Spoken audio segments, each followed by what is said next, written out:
Hi gang, Dave the Maverick Beekeeper. Welcome back to my channel. I'm hoping you're enjoying the mini-series that I'm running at the moment, Disease of the Day.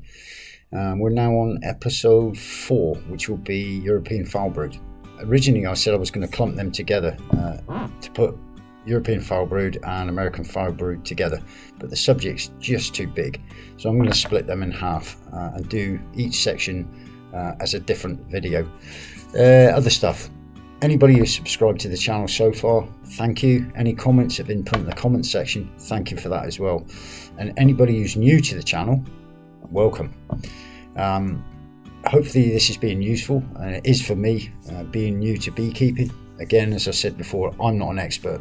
So all the videos that I'm going through and all the research that I'm doing is helping me understand all the possible brood diseases. EFB, AFB are going to be one of the ones that are pretty nasty. These are the ones where colonies can be lost. So enjoy this. Again, if I miss anything, any important information, something that you believe should be included in it, put in the comment section below. And better still, if you're enjoying the series, then please do subscribe to the channel. There's more to come. There's only a few more sections of Disease of the Day, and I don't want to bore people to death with it. Eventually, when the season arrives and we get our first nucleus, we'll then get into the more of the practical application. So it'll be a little bit more interesting with the videos. So again, it will be a progression from the start, going through the first year, warts and all, mistakes.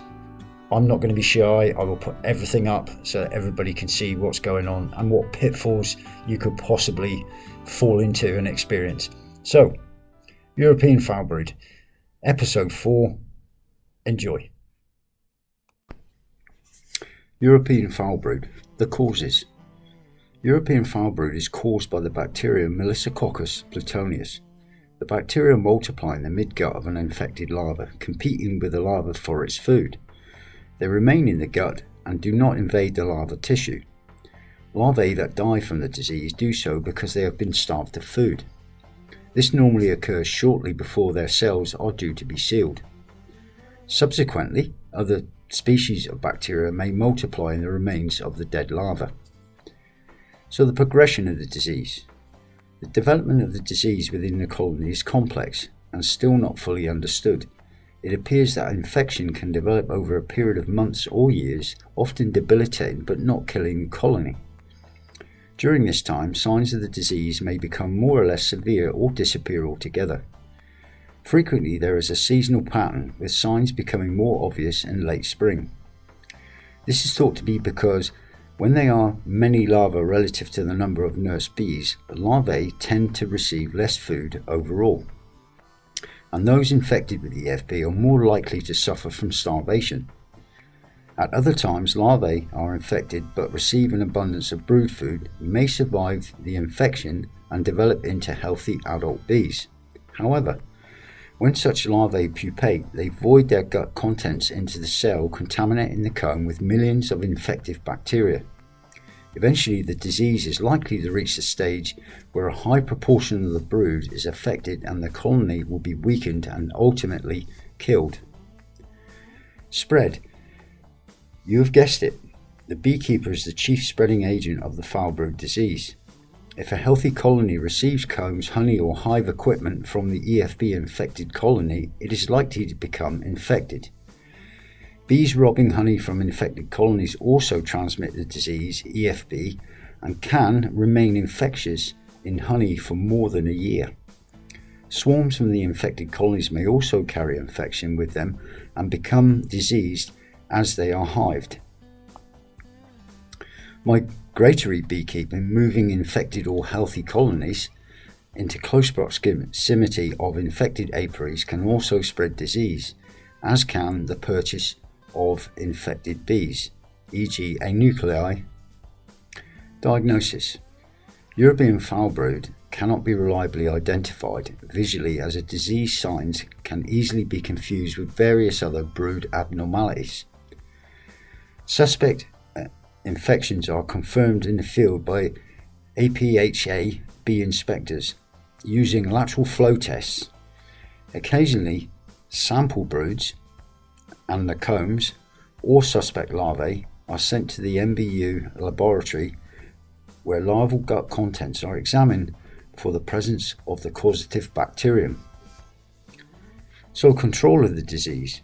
European Filebrood is a notifiable disease under the Bee Diseases and Pest Control Order for England and Wales, and is subject to official control by the examination of colonies for signs of disease and compulsory treatment or destruction of diseased colonies. Weak colonies and colonies with high proportion of diseased brood are destroyed, as with AFB. But lightly diseased colonies may, in certain circumstances, be treated with an antibiotic. However, this is not the control method of choice.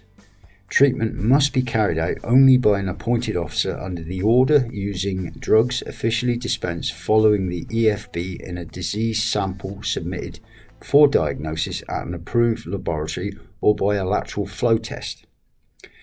Treatment prescribed by the Veterinary Medicines Directive is always paramount. Control of the disease by husbandry method known as a shook swarm has also been shown to be effective and is an option available to beekeepers. Signs of European Filebrood. EFB mainly affects unsealed brood, killing larvae before they are sealed in their cells. An easy way to remember this is EFB equals E, early infection before sealing of the cell. The EFB larva moves inside the cell instead of remaining in the normal coiled position characteristic of a healthy larva of the same age.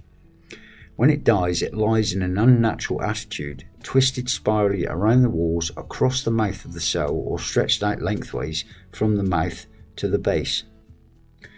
The dead larva often collapses as though melted, turning yellowish brown and eventually drying up to form a loosely attached brown scale.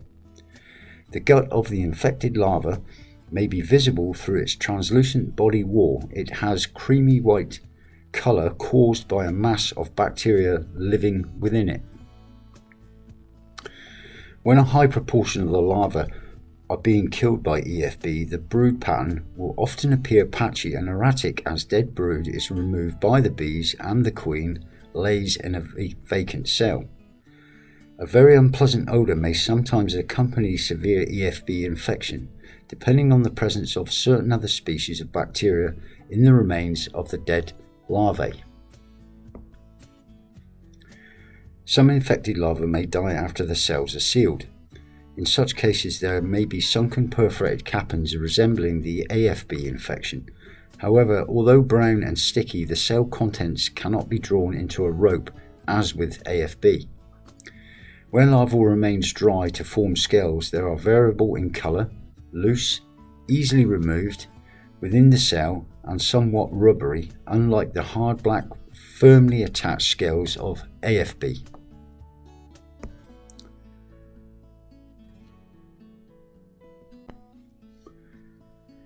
There are measures that beekeepers can take, and there are 10 rules for Firebrood control. 1. Make sure you are familiar with the signs and causes of Firebrood and other brood disorders. 2. Inspect your colonies at least every spring and autumn, specifically to check for brood disease. If you are unsure, seek expert advice. 3. Never transfer combs between colonies or divide colonies without first checking for signs of brood disease. 4. Never bring colonies, combs or beekeeping equipment into the apiary unless you are sure that they have come from a disease-free source. 5. Never buy old combs. Always sterilise second-hand hives by thoroughly scorching them with a blow lamp before use. 6. Control robbing in the apiary. Never leave combs or honey exposed to robbing bees.